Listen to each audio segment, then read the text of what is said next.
Welcome to Not Milk Never Milk. Subscribe if you're lactose intolerant. In this video, I will show how to make fruit dip with yogurt. Mix Greek yogurt with honey and lemon zest until smooth. I'll walk you through 3 simple variations, tips for texture, and how to pair dips with fruits. This is easy, flexible, and great for parties or quick snacks. Follow along and taste as you go, adjusting sweetness and thickness to suit your family's preferences. Choose plain or Greek yogurt for the base, then sweeten gently and add citrus for brightness. I'll explain how each ingredient affects flavor and thickness so you can customize.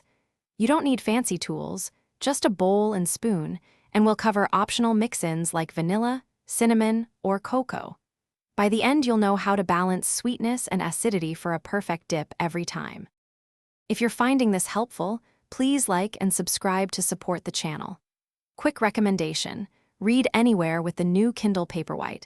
Its bright screen and long battery make it perfect for keeping recipes handy while you cook. I find it great for trying new dips without splattering my phone. Check the description for the link and other deals, and now let's get back to the video. Try a vanilla cinnamon dip for cozy flavors, or add cocoa and espresso for a decadent chocolate option. I'll show proportions so each variation keeps great texture and balances with fresh fruit. For a savory twist, fold in chopped herbs and lemon zest to pair with melon or pear. These tweaks are small but powerful, helping you create different dips for kids, guests, or a week of snacks. Thanks for watching. If this was helpful, leave a like and consider subscribing. See you next time.